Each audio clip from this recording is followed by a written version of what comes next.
Morning, everyone.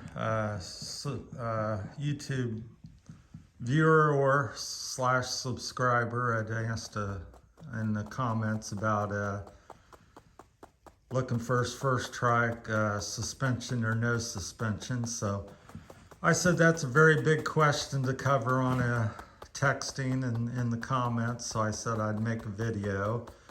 I did give him a little bit of an answer, short answer to it, and we'll share that here and expand on that a little bit because it's such a large topic. And I'll kind of answer that with at the end of the day, and then we'll go into more detail. This is going to be the short answer, is whenever you're going to do something big wheel, whatever the topic may be, short crank, long crank, big wheel, little crank, suspension, non-suspension, hard shell seat, soft shell seat. It's always best for you to test it, and then you make a final decision. Compare a hard shell seat to a soft shell seat. Can't speak very well this morning. Same with suspension. For me personally, this bike, the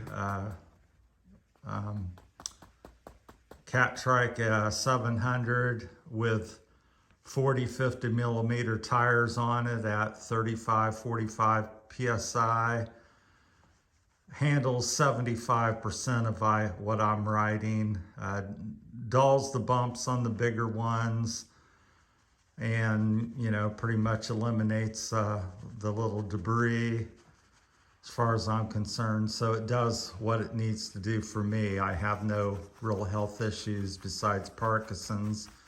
My back's good and joints and all that work good on me, and not having too many issues in that regard, no pain. So just lack of shaking and different things going on with my Parkinson's. So that's it, and then you make an intelligent decision on that. But I do want to elaborate on some of the things that will add with stuff. So if you go out and you test ride a rigid bike such as mine here, and it's got 25 millimeter tires and they're pumped up to 125 PSI, well, you're going to hate the ride and you're going to probably want to buy a suspension bike. Now you come ride my bike and I have 45 PSI in the front, and depending on the size of the tire, 2-inch tire, I might have 30 PSI in it. And you're going to ride it and you're going to think that's wonderful. So it depends on the setup. So try things different ways. So if you already have a bike, try larger tires and lower the pressure. Also, thinner gauge spokes have a little more give and flex in them. A bigger wheel, longer spokes will be more comfortable. I'm not a fan of that on a bike. I like the 16 and 20-inch wheels on Trikes. I just think it adds to that low race car, nimble handling, very precise feeling you get out of small wheels, and that's why I tend to run them on my Trikes, and that's my personal preference because the 700 comes with a 700C on the back, but I find it goes everywhere which way but straight. So that's why I've switched to the smaller wheels. Yes, it does throw the geometry out. So that's things that add comfort. Also a carbon rim, which is what I have on the back here. It really doesn't matter too much on the dimensions. The deeper the dish usually, or the thicker the carbon this way. This is like a 35 millimeter tall rim there on this one. So carbon fiber again, different material in the way it's built, dampens. So if you take something and you tap on the side of this, like your fingernail, it has a real wooden, dull sound. So that's dampening the trail debris, the cracks, on the pavement, and I can definitely tell when I'm riding a carbon rim most of the time over alloy rim. Alloy rim is a little more rigid, and you get a little more impact out of it. Also, a thinner rim that's not as deep dish will usually have a little more give potentially. So there's all kinds of factors. How thick your tire is, the casing on it, 120 thread count, has a lot more more supple and rolls over debris better on the trail. So multitude of factors, and I'm not, it'd take me probably 3, 6, 8 hours to discuss every one and bring that up. So, but I did want to, kind of update. I didn't think I had a video out about suspension, non-suspension. A little bit about me. I've been cycling for about 35, 40 years. Mountain bike, road, you name it, recumbents, all 2-wheel, 3-wheel, pretty avid rider, done a few races and stuff, tend to ride on the aggressive side, so that's kind of my background. Started mountain biking in the 80s, that was before suspension. And then the first or second year I rode, RockShox come out with the Mag 21. So I'm very well versed. I've had probably 50 mountain bikes, coil shock, fully adjustable, air shock, Fox, RockShox, 6 inches of travel, 8 inches of travel, elastomer, flex pivot where the frame tubing flexes, or it's got like a leaf spring, you name it, I've had it. Plus I've also, for about 20 years, I've motorcycle ride, ATVs, so I've had 12, 13 inches of suspension travel, KTMs, race bikes. So I'm by no means like an expert, know-it-all on suspension, but I'm just trying to point out that I do have experience. So I would say this bike, as it sets up, probably gives you a 1/4 to 1/2 inch suspension feel. So it kind of dulls the bumps on the stuff. So, and a lot of bikes, a buddy of mine has a nice Trike, and he has, I think an inch and a half of travel or something, but it's elastomer, and I don't find it much of any better than what I've got. And in fact, it flexes and pivots and kind of, there's an old saying in mountain biking, or even in, especially mountain biking, because when suspension come out, everybody was crazy about it, and there was a saying, I'd rather have no suspension than crappy or bad suspension, because suspension adds weight, complexity if you don't know how to adjust it, or it's non-adjustable.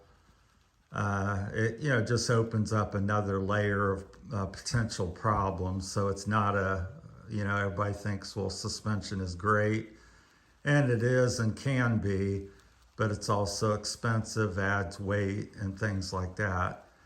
Now, one of the better trikes that I had looked into and would somewhat be interested is the Trike Wild one. Again, to me, suspension is 3, 4 inches of track. Anything technically is suspension. I've got dampening. I call this kind of dampening, where you just use the different materials and air pressure. And so I'm losing my train of thought here for you, but anyhow, but the Trike Wild one, it has coil, oil dampen. I think it's 4 inches front and back. It's pretty impressive. That's one of the most true suspension trikes on the market. There's maybe 2 or 3 Outrider. There's always more coming on, but Stein Trike, a wild one.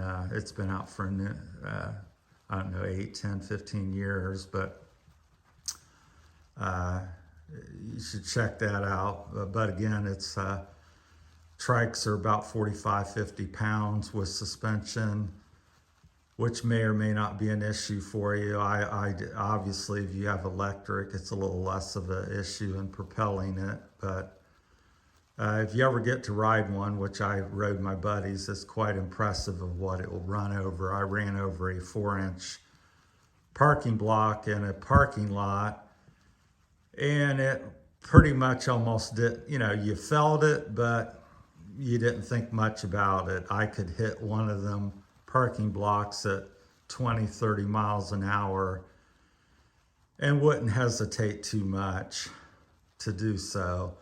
So that's how impressive the action on that bike is. Now, of course, like his ice trike, which he owns, with the elastomer, I pretty much, have to slow down, and I could, gently try to roll over it. But if you hit it, it'd pretty much be like this bike here, a rigid bike. You would have quite a big bounce and probably be thrown off your bike.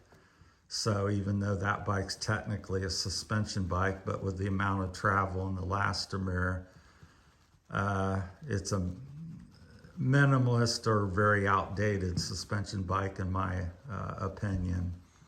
They had elastomer ProFlex model out in the 80s, early 90s, I think. Sometime in the 90s, I believe. And so, yeah, they use that, and that's pretty much not really used on mountain bikes.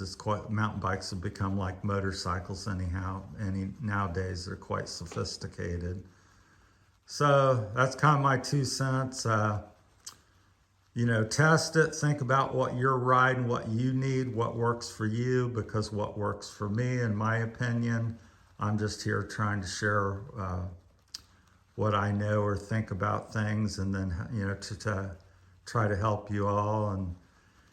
But I would highly recommend testing and evaluating for yourself before you run out and take my word for it or another guy's word for it, and go use. But I would look long and hard at just for your first trike. Again, that was his question. I would probably stick with a rigid one and just modify it as I've done. Put a little bit bigger tires the first step, lower the pressure, and go that route, versus getting a suspension bike and it's you've never had one before and you're trying to tune it. It's quite a bit heavier, and if it's not set up, it just adds so much complexity to it, another layer of complexity if you don't have the money, or he stated he wasn't near a shop to give you assistance. So I think that just makes it much more difficult if you don't know, you haven't had a bike before and you're not near a shop, and you have all this extra things to deal with, not only trying to pedal a bike that may weigh 35 pounds. Now with suspension, it's 45, 50. And if you don't know how to adjust suspension or make sure it's set up correctly, then, it's not going to ride or work well for you. So, but that's my time on that. Again, thanks for all the new subscribers, and getting quite a few views. So the channel's growing, and we appreciate it here, me and Rosie. And I think that's about it. So if you have any comments or questions, feel free to shoot them out there, and I'll either try to get back to them best I can, and or if I think it warrants a video such as this comment did, I will try to shoot out another video, so as long as I can. So I'm, like I said, kind of phasing out of the biking. If you haven't been following the channel, we're kind of leaning towards going to the Philippines or planning there. The house is up for sale. starting to sell off some of the bike stuff. And so that's where we're heading towards. So it'll be limited in the future on what I can show you and do with that. So thanks for everybody for watching, and take care and have a great day. Talk to you later.